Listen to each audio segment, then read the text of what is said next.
Ok, muy buenos días para todos o en cualquier latitud que se encuentren. Bienvenidos a a nuestro seminario mensual. Hoy, para este año, arrancamos en el mes de marzo con una presentación de nuestro invitado Emanuel Flores. Él nos va a venir a hablar un poco sobre todo lo que tiene que ver con resistencia sistémica adquirida, interacción planta-patógeno, con un especial enfoque en el metabolismo de poliaminas y su relación que hay durante las interacciones. Bueno, para iniciar, me gustaría hacer una pequeña semblanza de Emanuel. Emanuel es doctor en ciencias en bioprocesos de la Universidad Autónoma de San Luis de Potosí, en México. Parte de su labor científica se ha especializado en las respuestas de defensa vegetal frente a estrés abiótico, con enfoques particulares en temas moleculares, resistencia y sistemática adquirida, estudiando planta modelo, que en este caso sería Arabidopsis. En los últimos años, Emanuel ha intensificado su labor científica en temas de inmunidad en plantas, el papel de los transportadores de poliaminas, como ustedes lo verán en el seminario, el cual fue parte de su tesis doctoral. Y actualmente él se desempeña como profesor en las áreas de biología molecular, genética, en la misma universidad. Y bueno, hoy vamos a abrir este seminario dándole la bienvenida a Emanuel. Emanuel, ¿cómo estás?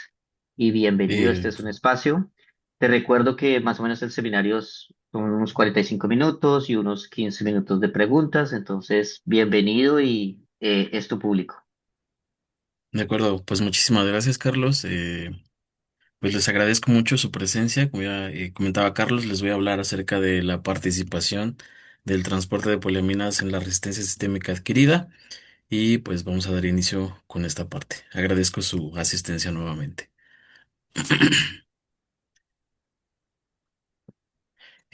Bueno, como ya les mencionaba Carlos hace un momento, yo les voy a hablar particularmente del estrés biótico, que a diferencia del abiótico, en este existen organismos vivos que van a afectar a la planta. Y también, como ya lo mencionó Carlos en la presentación, yo trabajo con la planta modelo Arabidopsis thaliana. Entonces, estos son algunos de los patógenos que afectan directamente a Arabidopsis thaliana. Tenemos a el Zomicota, Peronospora parasítica, el insecto Spodoptera shigua, la bacteria Pseudomonas syringae, el virus Crinkle virus y el hongo Botrytis cinerea. Particularmente en el laboratorio en el que estoy trabajando, nos enfocamos al estudio de la bacteria Pseudomonas syringae y de el hongo Botrytis cinerea. Entonces, particularmente de esto es de lo que les voy a hablar, del trabajo que les voy a presentar el día de hoy. Eh, la planta de Arabidopsis thaliana, una vez que es invadida por la bacteria Pseudomonas syringae, esta reconoce directamente una porción del flagelo bacteriano. Esta porción se reconoce por receptores de membrana, como es vacuno y FLC2.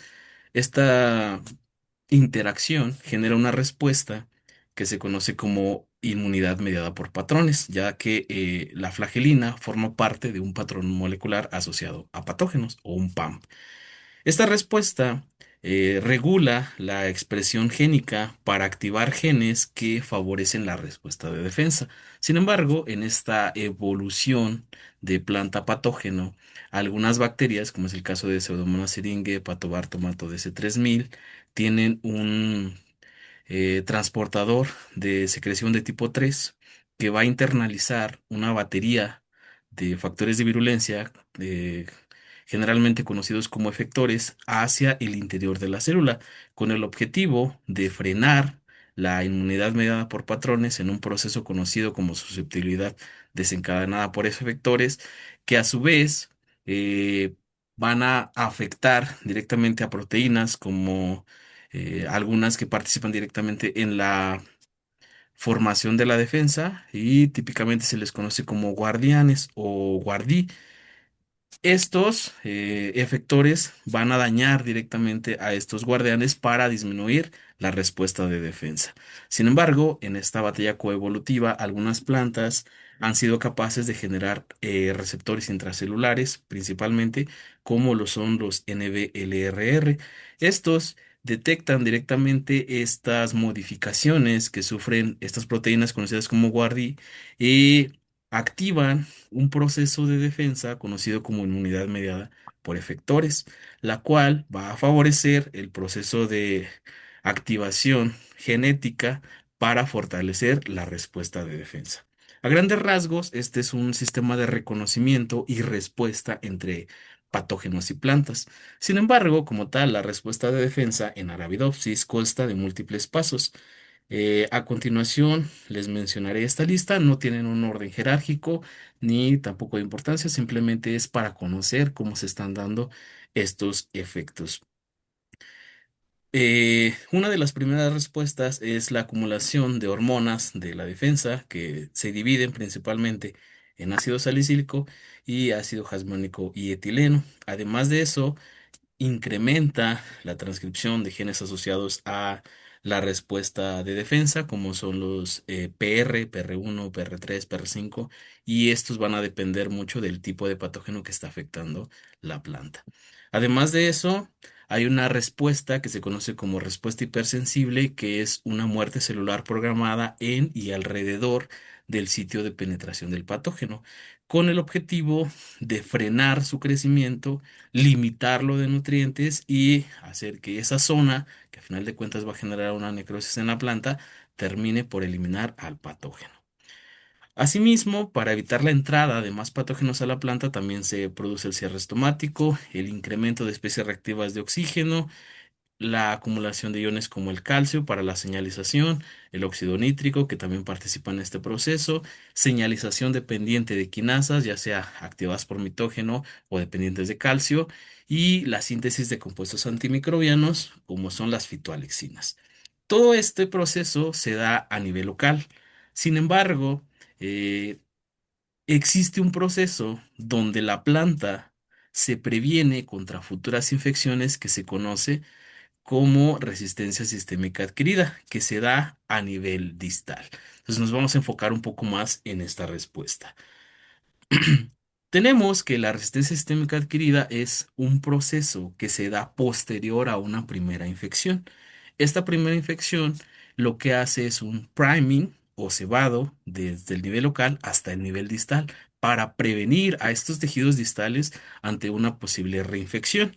Entonces, consta de diversos pasos, pero una de las características importantes que tiene es que es de amplio espectro, es decir, no solamente es contra el patógeno, que causó la primera infección, sino que es contra una amplia gama de patógenos que no tienen que estar directamente relacionados con el primero. Entonces, aquí podemos ver que se divide en diferentes procesos. El primero depende directamente de la acumulación del ácido salicílico y del ácido pipecólico. Asimismo, todo esto genera una señalización que termina en la formación de una señal que se conoce como la señal móvil, que junto con especies de calcio y especies reactivas de oxígeno van a favorecer una respuesta a nivel distal. Dentro de esta señal móvil se integran algunos metabolitos como el salicilato de metilo, el glicerol 3-fosfato, la especie reactiva de oxígeno, ácido azaleico y algunos compuestos volátiles como los monoterpenos de pineno.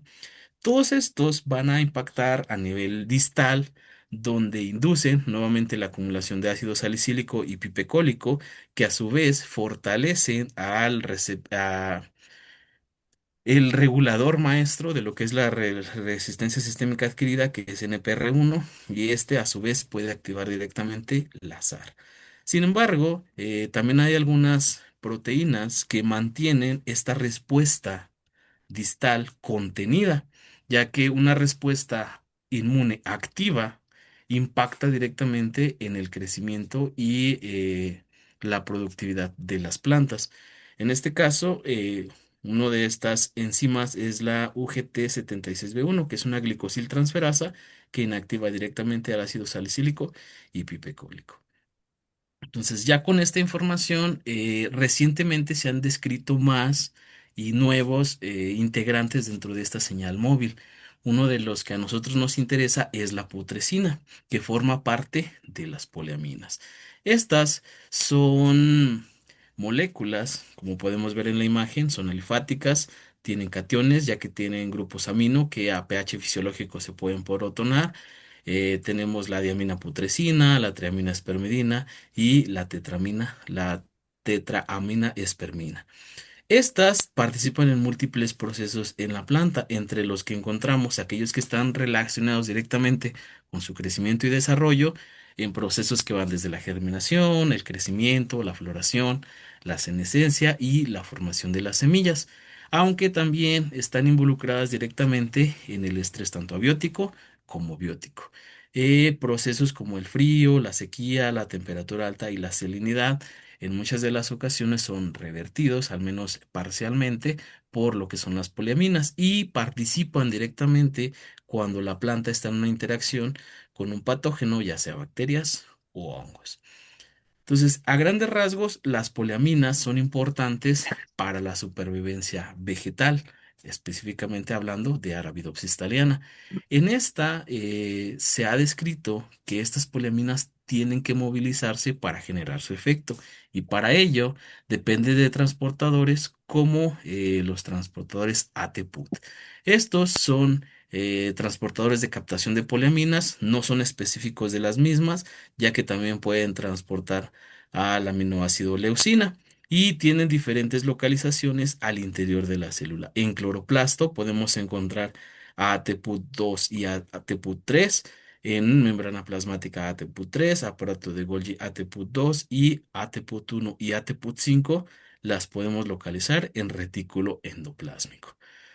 Entonces ya hablamos de las poliaminas, ya hablamos en general en sus participación en los procesos, hablamos de su transporte, pero vamos a ser más específicos y hablar de cómo estas aminas participan directamente en el proceso de defensa.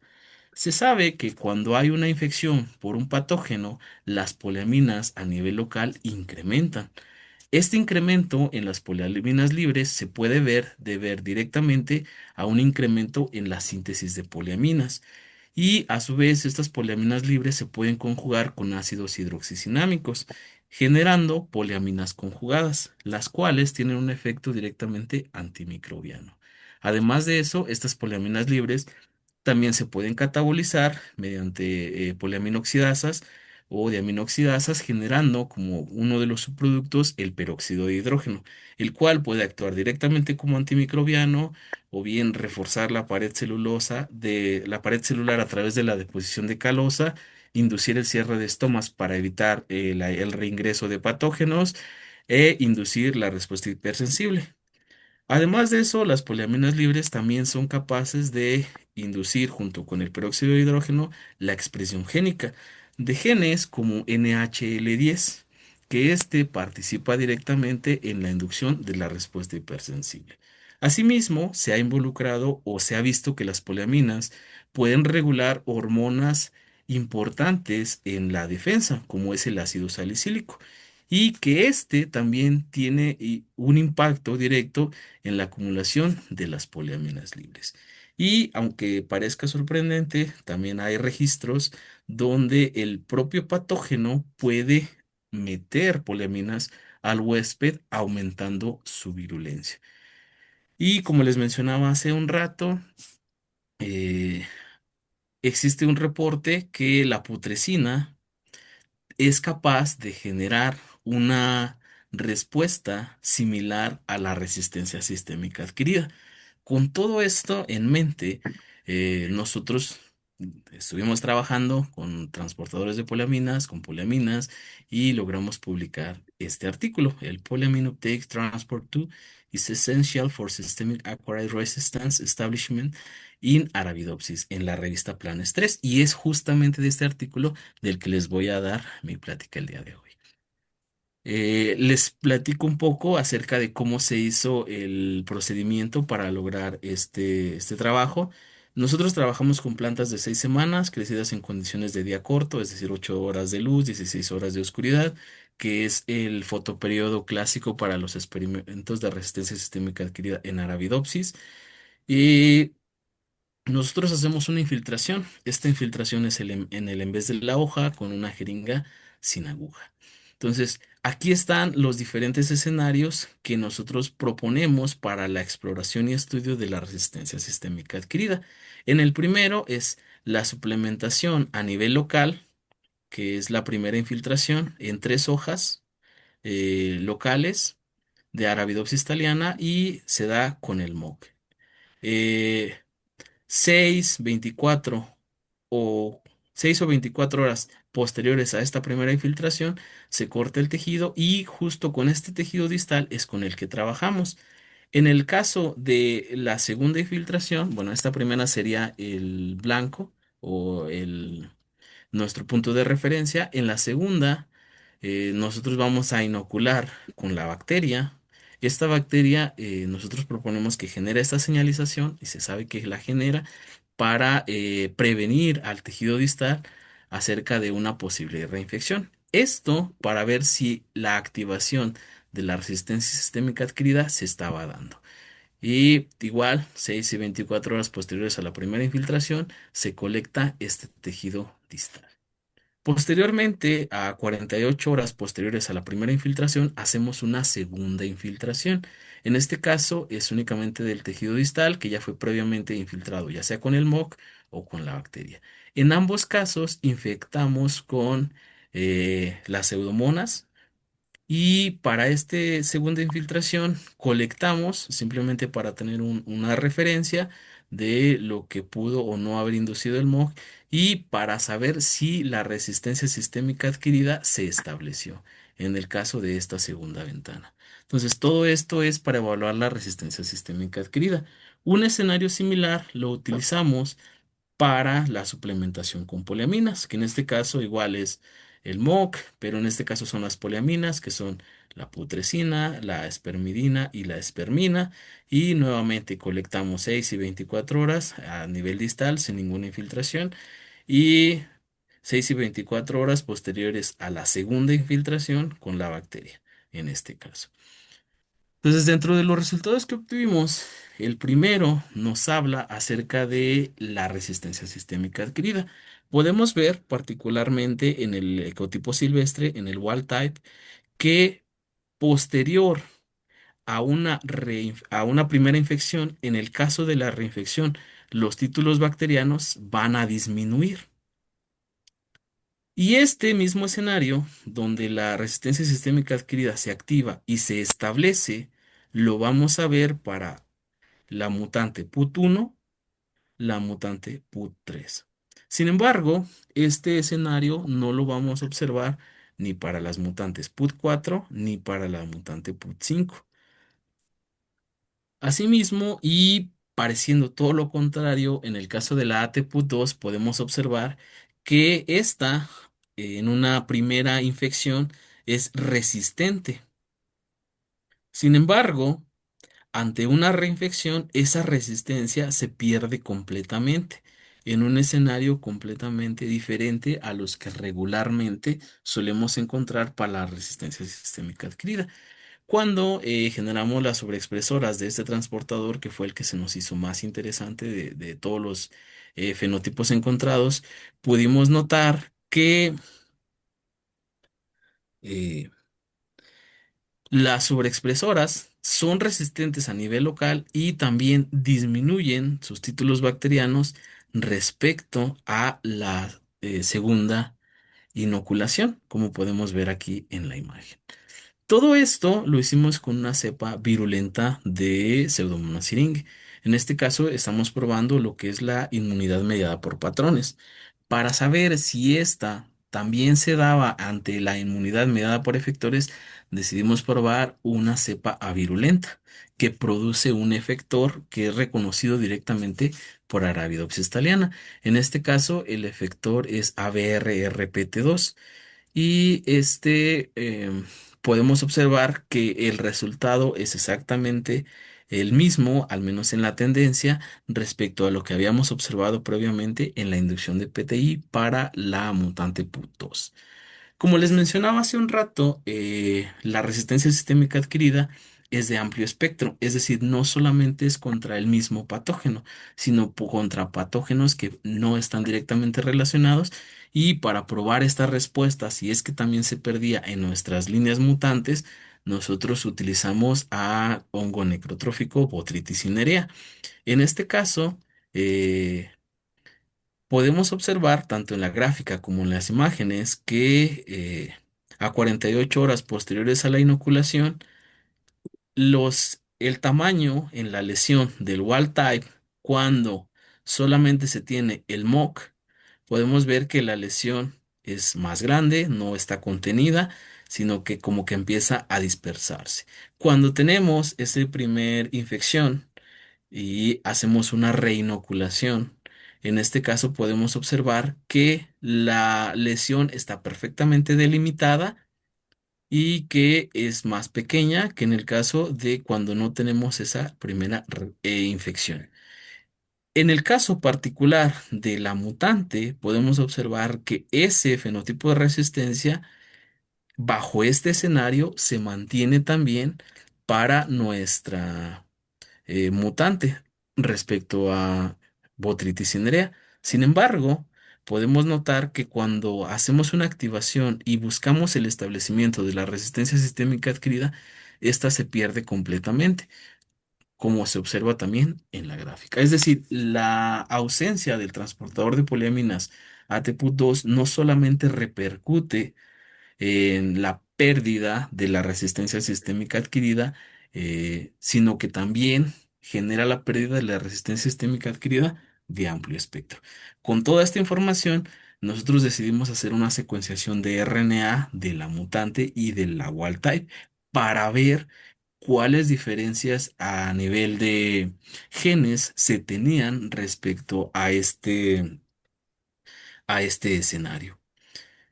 Dentro de los resultados observados, les muestro nuevamente cómo está el esquema de la distribución de la resistencia sistémica adquirida y cuáles de estos genes nos aparecieron que se modificaban en el transcriptoma de ATPUT2.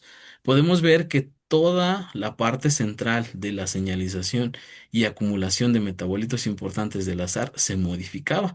Asimismo, también se modifican enzimas como UGT76B1 y Nimin1. Ambas son esenciales para el control de la resistencia sistémica adquirida en tejido distal.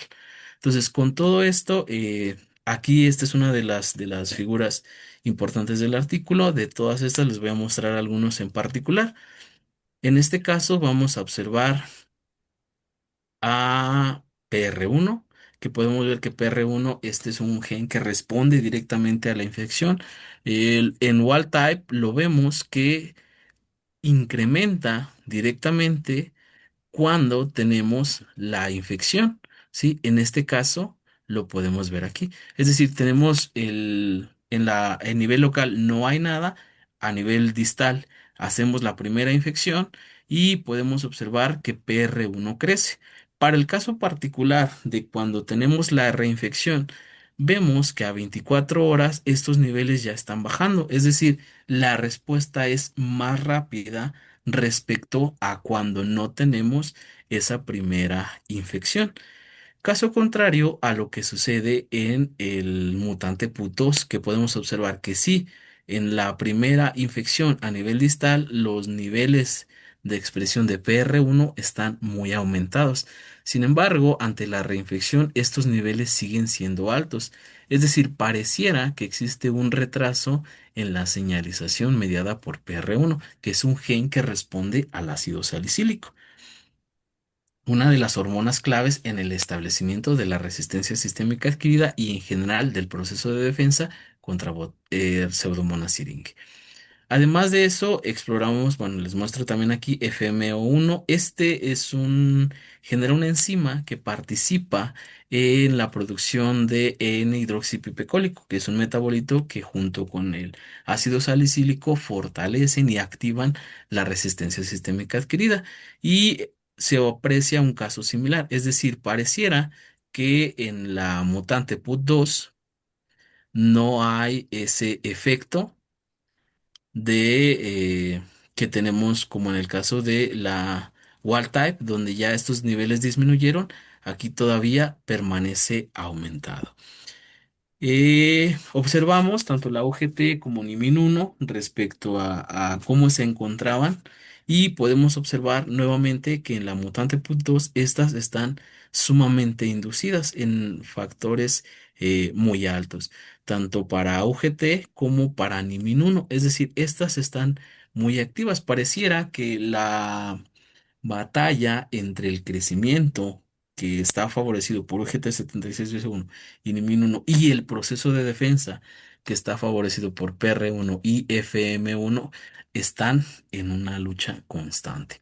Entonces, por último, otro de los genes importantes e interesantes es el que NHL10, que como ya les había mencionado previamente, participa directamente en el establecimiento de la resistencia sistémica, de la respuesta hipersensible, perdón.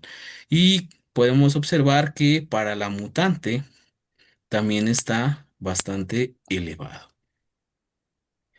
Eh, una vez que tenemos estos datos, nosotros decidimos probar si es que la suplementación con poliaminas también es capaz de inducir estos genes. Para ello, inoculamos o infiltramos, perdón, los tejidos locales con las diferentes poliaminas, putrescina, espermidina y espermina. Colectamos a nivel distal las hojas y evaluamos los niveles de expresión. Podemos observar que tanto para PR1 como FM1 hay un incremento en la acumulación de los niveles de expresión cuando se da la infiltración con la putrescina para el caso del wild type. Podemos observarlo aquí y podemos observarlo de este lado. Sin embargo, para el caso de la PUT2 podemos observar que sucede algo que parece todo lo contrario. Es decir, los niveles de PR1 parece que están inducidos cuando no tenemos ningún patógeno en el sistema. Sin embargo, cuando este patógeno aparece a nivel local, hay una disminución en los niveles de expresión de PR1, similar a lo que sucede para FMO1. Evaluamos también los genes de UGT76B1 y NIMIN1 y podemos observar que existe un incremento en los niveles de expresión de ambos genes para el caso particular de la suplementación con espermina. Es decir, parece que putrescina va por el lado de favorecer la respuesta de defensa, mientras que espermina va por el lado de fortalecer el crecimiento y desarrollo vegetal.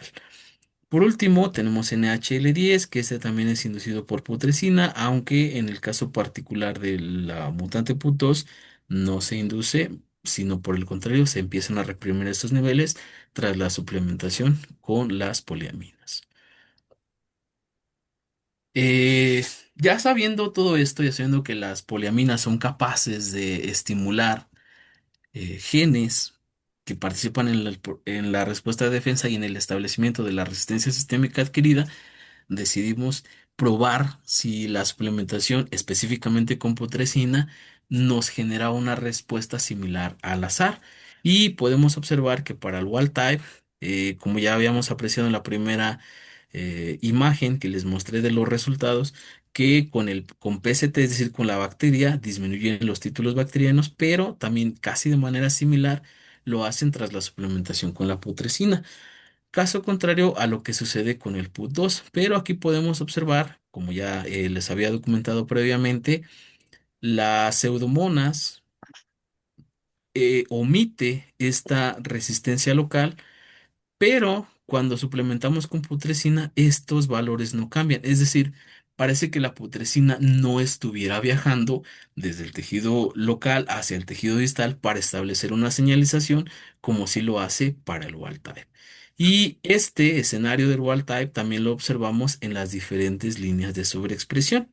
Entonces decidimos probar, una vez que ya teníamos estos datos, realmente qué tanto incrementaban los niveles de poliaminas en respuesta a la infiltración local con poliaminas, pero todo esto a nivel distal. Podemos observar que tras la suplementación con putrescina, existe un incremento en los niveles de putrescina en el wild type, tanto a las 6 como a las 24 horas respecto a el control, que no está suplementado con poliaminas.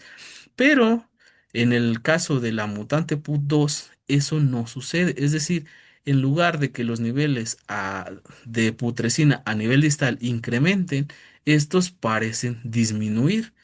Y al igual que lo observamos para la wild type, en el caso de la sobreexpresora, estos niveles también incrementan cuando se da la suplementación local con putrescina. Es decir, necesita forzosamente la planta un transportador de poliaminas 2 funcional para que la putrescina pueda viajar desde el tejido local hasta el tejido distal, donde va a incrementar sus niveles. O bien que un metabolito o una señalización derivada de esta acumulación local de putrescina incremente para mandar la señalización a nivel distal y ahí los niveles de putrescina incrementen.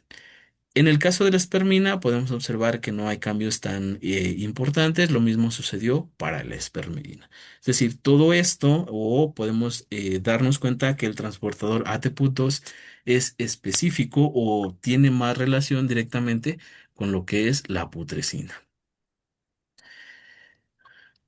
Una vez que evaluamos los compuestos, el contenido de poliaminas, también decidimos evaluar los compuestos fenólicos. En este caso, de ácido salicílico, ver cómo se acumula. Podemos ver que en la mutante los niveles de ácido salicílico sin ningún estímulo se encuentran incrementados y esto pareciera ser el responsable o uno de los responsables de la resistencia local junto con la acumulación de especies reactivas de oxígeno, que más tarde lo vamos a ver, pero podemos también darnos cuenta que tras la suplementación con putrescina, en el caso de la wild type, los niveles de ácido salicílico incrementan. Es decir, algo que también ya se había reportado previamente es que la putrescina parece guiar la vía del ácido salicílico. Sin embargo, nosotros aquí demostramos que así es decir, la suplementación local con putrescina sí estimula la acumulación de ácido salicílico a nivel distal, pero que para que se lleve a cabo de una forma efectiva este incremento en los niveles de ácido salicílico, que es una de las hormonas de defensa, es necesario que el transportador 2 esté activo y funcional.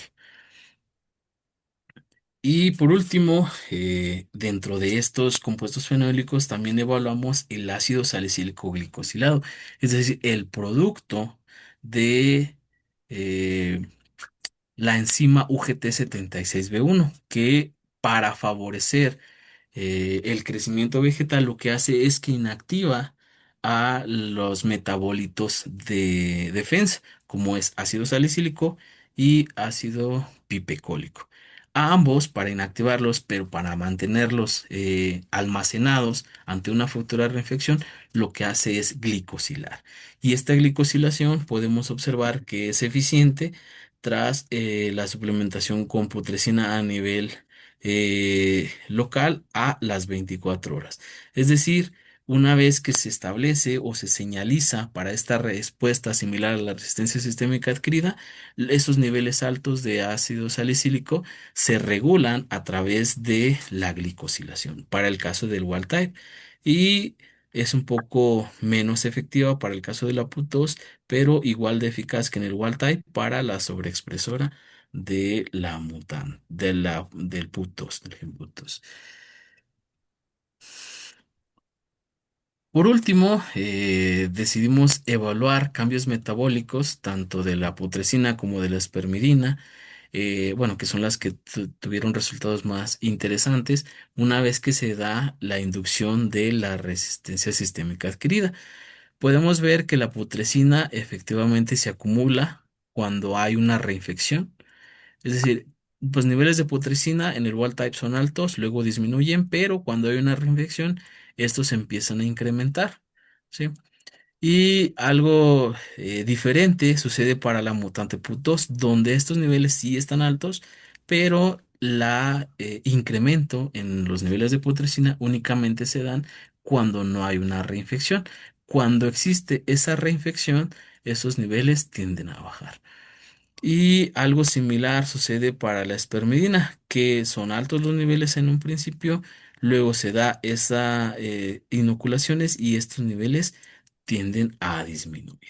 Es decir, pareciera que los niveles de poliaminas sí se regulan directamente durante y en el transcurso del establecimiento y de la activación de la resistencia sistémica adquirida.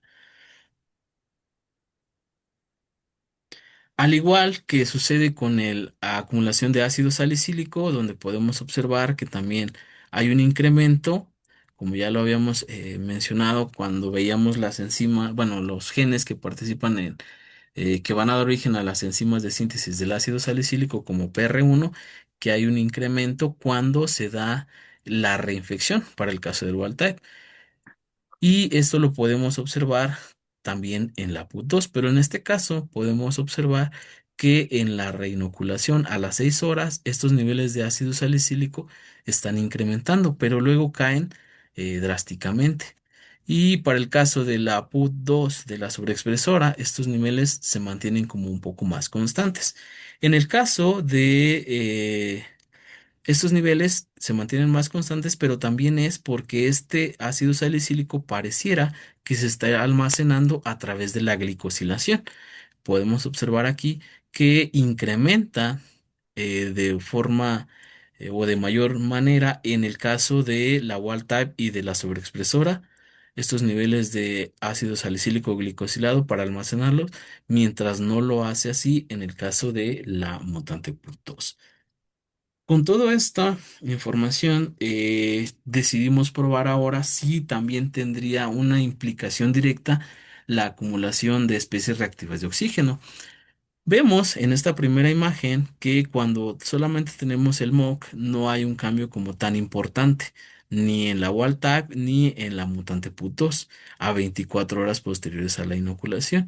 Sin embargo, cuando ya tenemos una inoculación a nivel local, podemos observar para el caso de la wild type que sí hay un incremento en los niveles de acumulación de anión radical superóxido, que es el objetivo de la atención de esta técnica en particular. Entonces, esto lo vemos en este primer escenario. Sin embargo, cuando hacemos una reinfección es cuando viene el escenario más interesante. Podemos ver que justo en el wild type estos niveles incrementan ante la reinfección. Vemos aquí que en el caso de cuando tenemos la suplementación con el MOC y PST, sí incrementan los niveles de anión radical superóxido, pero estos son más evidentes cuando tenemos la reinfección. Podemos observar que hay mayor acumulación, que es más frecuente y que aparece prácticamente en todos los tejidos de la planta. Sin embargo, la acumulación que se logra observar en este punto es menor a la que tenemos cuando se infecta a nivel distal las pseudomonas. Podemos ver aquí que los niveles de acumulación del anión radical superóxido mediado por esta técnica histoquímica incrementan. Sin embargo, y de forma muy interesante, vemos que cuando la planta tiene el cebado o priming, es decir, la primera infección y la segunda infección, esta acumulación del anión radical superóxido se pierde casi que por completo. Incluso disminuye más respecto al wild type que no tiene ese priming o cebado. Entonces, vemos que sí existe una modificación en la acumulación de ácido salicílico que también tiene que ver con la movilización de poliaminas y que está impactada directamente en la acumulación de especies reactivas de oxígeno como el anión radical superóxido. Este último, dentro de los múltiples efectos que tiene, es la producción de peróxido de hidrógeno. Este peróxido de hidrógeno, que se produce a través de la dismutación del anión radical superóxido, favorece el cierre estomático para evitar el reingreso de los microorganismos. En este caso, nosotros probamos también esta técnica. Podemos observar que para ello utilizamos una porción del flagelo de Pseudomonas syringae y tenemos aquí los resultados. Para que sea más visual, les voy a explicar el cuadro de esta parte que viene representado en la gráfica que tenemos aquí. Vemos que el cierre estomático para el caso del wild type sí se da. Si bien no es completamente oclusivo, sí disminuye su apertura, tanto a los 15 como a los 30 minutos, y la reapertura empieza como a partir de los 60 minutos. Para el caso del PUT 2 podemos ver que también se da ese cierre, aunque no es tan evidente. Pero el estímulo, el estoma se cierra oclusivamente y se mantiene así durante todo el tiempo del experimento. Es decir, también existe una afectación en el cierre.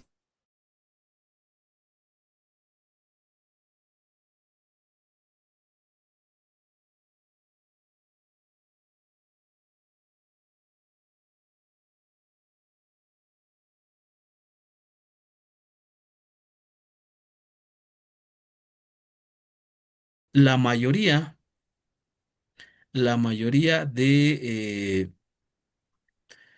bueno, más bien, cuando se da el establecimiento de la resistencia sistémica adquirida, como ya lo habíamos observado previamente, tenemos que el wild type disminuye los niveles de títulos bacterianos ante una reinfección.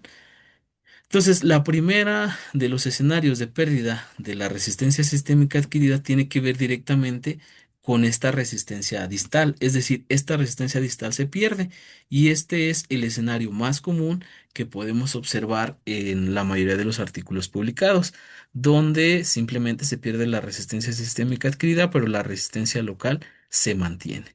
Y estos son algunos de los ejemplos de mutantes que tienen este mismo fenotipo. Hay algunas que tienen biosíntesis de transporte de lípidos, transporte y percepción de la señal móvil, modificaciones epigenéticas.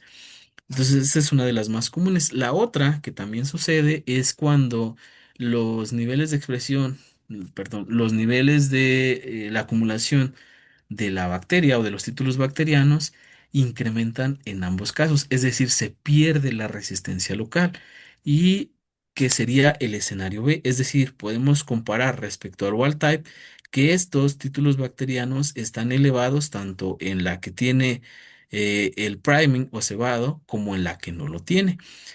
Y esto se da principalmente cuando se afecta la producción del regulador maestro de la resistencia sistémica adquirida, como es NPR1, o bien del otro regulador importante que es ALT1, que participa en la síntesis del ácido pipecólico. Entonces, esto es algo que se observa, pero curiosamente también se observa cuando hay una sobreexpresión del regulador del crecimiento UGT76B1. Y por último, tenemos el escenario que nosotros describimos por primera vez, donde la mutación del transporte de poliaminas, particularmente del transportador 2, genera una resistencia local. Sin embargo, cuando tenemos una reinfección y evaluamos esa resistencia distal, esta se pierde. Y esta es la primera evidencia de este fenómeno. Además de eso, nosotros comprobamos que la putrescina para movilizarse necesita un ATP2 funcional y esta es una evidencia importante ya que sí se había dado o se había descrito este escenario, pero nosotros encontramos que es necesario que se movilice, es necesario que se transporte o al menos un derivado de esta poliamina. Algo así ya se había observado para el caso del estrés abiótico, en el caso del tomate, Sonolico persicum, donde la putrescina tiene que movilizarse para favorecer la tolerancia a la sal. Y que en el caso de la espermina es la que va a actuar directamente como el compuesto protector eh, en el estrés del tomate también bajo estrés salino. Por último, nosotros proponemos que la suplementación con putrescina, como ya lo habíamos visto, favorece la respuesta de defensa vegetal, mientras que la espermina modula genes que van a producir proteínas como GT76B1 y Nimin1 que modulan este equilibrio entre la defensa inmunitaria y el crecimiento. Esto parece que las poliaminas también participan en este equilibrio, en esta regulación de cuando la planta crece o cuando la planta se defiende. Es decir, en este equilibrio, nosotros proponemos que las poliaminas podrían ser partícipes de ello. Con esto, concluimos que las poliaminas podrían actuar como un centro regulador clave, contribuyendo al ajuste preciso del equilibrio entre la activación y la atenuación del azar. Ya por último, nada más mostrarles que estamos investigando ahora la implicación de las poliaminas con RBOH, es decir, con esta acumulación de las especies reactivas de oxígeno. También estamos explorando la respuesta hipersensible, que parece que en los ensayos preliminares y ya en algunos que tenemos un poco más avanzados, vemos que sí parece que hay un evidente desequilibrio en el control de la resistencia sistémica adquirida respecto al wild type. Y por último, dentro del trabajo futuro o lo que estamos trabajando actualmente es en entender si es que las poliaminas actúan directamente para establecer la resistencia sistémica adquirida o si es algún factor derivado de estas poliaminas o derivado de la señalización de estas poliaminas la que está viajando hasta el tejido distal para establecer esta respuesta. Y con esto, pues les agradezco mucho su presencia y su atención. Emanuel, muchas gracias por tu presentación. Un tema bastante complejo el que manejaste, porque trabajaste en más o menos tres frentes para poder entender un poco cómo es la regulación, las respuestas de defensa mediadas por poliaminas y la implicación del transporte de poliaminas específicamente. Bueno, para nuestro público, pues abrimos nuestra sesión de preguntas. Por favor, si pueden levantar la mano, abrir su micrófono o simplemente escribirlo en el chat. Quienes estén interesados, estamos abiertos para las preguntas al trabajo de Manuel.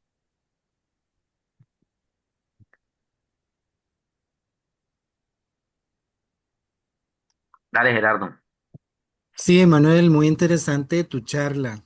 Eh, Me llama mucho la atención este sistema de planta patógeno. Las bacterias entran a través de las estomas, ¿cierto? Así es. Correcto. Este sistema es muy específico a esta bacteria o está más generalizado, porque al principio de tu charla presentaste como la serie de parásitos o patógenos que pueden invadir a esta especie. Ujú. Entonces, me llama la atención qué tan generalizado es este sistema o es algo más específico a la bacteria. Gracias. Ok. Este, este sistema, bueno, dentro de lo que nosotros estuvimos probando y actualmente estamos en el desarrollo del mismo, nosotros estamos intentando probar ahora un sistema como un poco a la inversa. Si recordarán, nosotros hablaba, bueno, les comentaba hace un rato acerca de la resistencia sistémica adquirida de amplio espectro, es decir, donde se utiliza un patógeno a nivel local y se utiliza un patógeno diferente a nivel distal. Todo esto para probar cómo se establece este sistema de defensa. En un primer intento que hicimos, que todavía estamos como perfeccionando esta parte, nosotros utilizamos el sistema al revés de como lo utilizamos para la publicación de este artículo. En este artículo nosotros propusimos primero la inoculación con Pseudomonas syringae y a nivel distal la inoculación con el hongo, en este caso Botrytis cinerea. Pero para este nuevo sistema que estamos proponiendo, nosotros estamos ahora tratando o intentando poner el hongo a nivel local y la bacteria a nivel distal, es decir, invertir este sistema. Además de eso, nosotros trabajamos también con un sistema directo de aplicación de Botrytis cinerea y sí hemos encontrado, al menos en algunos casos que también estamos probando o estamos trabajando con la resistencia sistémica inducida, que es a través de patógenos benéficos, bueno, más bien de organismos benéficos como actinobacterias, estamos intentando ver otro sistema diferente. No sé, doctor Gerardo, si contesté a su pregunta o si me fui por otro lado. No, creo que sí la contestaste. Es que me interesa esta parte de complejidad y redes tróficas. Entonces, ese es todo otro sistema que es nuevo, básicamente para mí. Voy a aprovechar el uso del micrófono para hacerte otra pregunta, si Sí, puedo abusar adelante. del tiempo. Claro. Y es que este sistema está implementado bajo condiciones digamos, de crecimiento normal para la planta. Pero ¿qué sucede cuando introduces estrés abiótico, como por ejemplo por exceso de luz o por estrés hídrico? ¿El sistema se mantiene, digamos, en pie o cambia en otros aspectos? ¿Qué piensas? Gracias. Ok. Dentro de lo que nosotros hemos visto que en algún momento nos tocó experimentarlo, no porque quisiéramos, sino porque se nos fue la luz. Entonces ahí pues tuvimos ahí, ya ve, a veces son cosas que suceden. Nosotros no sabíamos que se había ido la luz, entonces nosotros montamos nuestro sistema tal cual.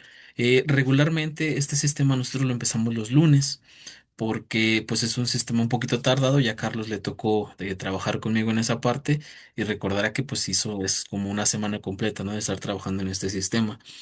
Entonces nosotros regularmente lo ponemos los lunes. Pues resulta, nosotros no lo sabíamos, después la institución nos informó de esto, que el fin de semana se fue la luz.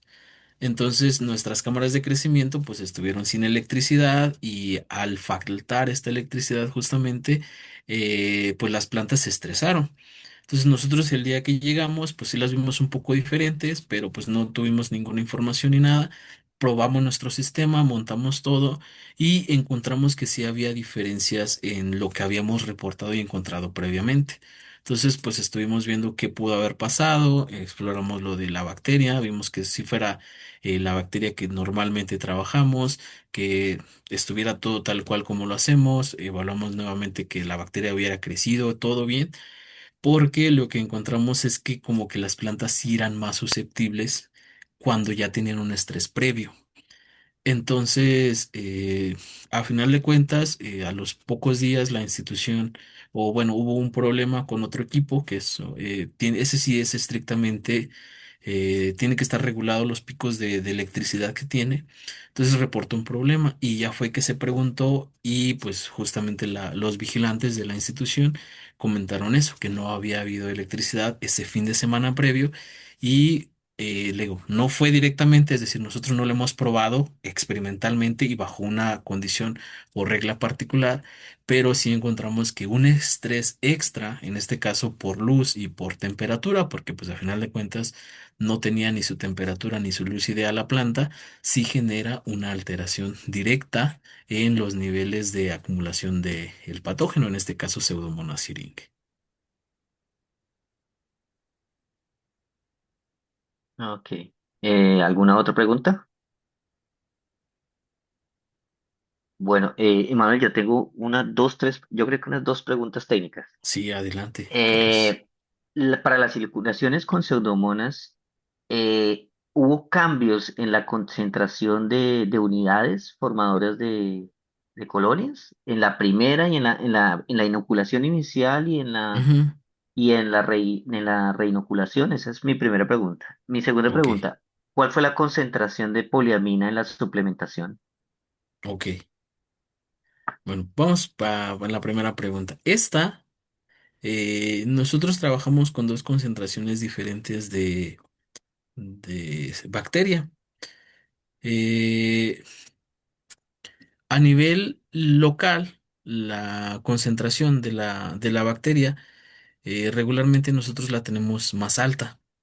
Esto es, o sea, es algo que también ya está reportado en la literatura para generar una inducción en toda lo que es la planta, porque estas plantas, como podemos observar, pues son grandes. Entonces, estas inoculaciones a nivel local, que son aquí las líneas rojas que tenemos, nosotros la hacemos con una concentración o una OD de 0,005. No recuerdo bien si son dos ceros o es un cero, porque luego se me confunde esa parte, pero igual está documentado en el artículo. Eh, y La inoculación a nivel distal se hace con una concentración menor, porque lo que queremos ver es unidades formadoras de colonia en esa parte. Y también ya está documentado.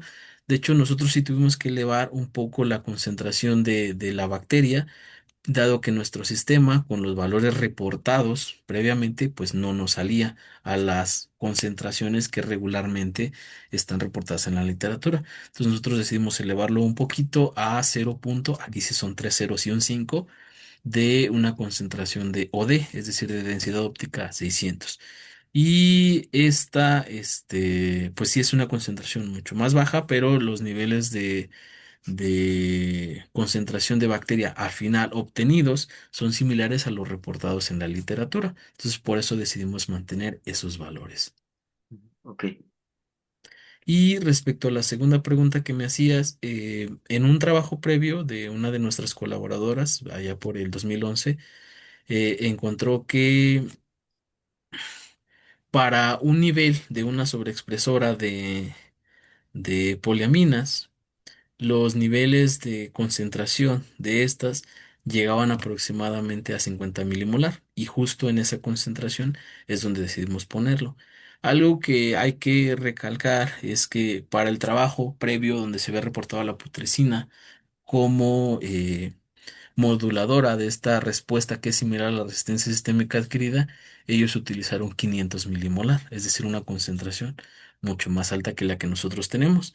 Es decir, no es necesario un valor tan alto de putrescina para que ésta genere este efecto, que es algo de lo que en su momento se les cuestionaba a esos autores, porque en los niveles de poliaminas regularmente suelen ser muy bajos, no son tan altos para que ejerzan ya un efecto como tal. E incluso se ha documentado que un exceso de poliaminas también suele ser tóxico, porque éstas suelen catabolizarse y producir un exceso de peróxido de hidrógeno.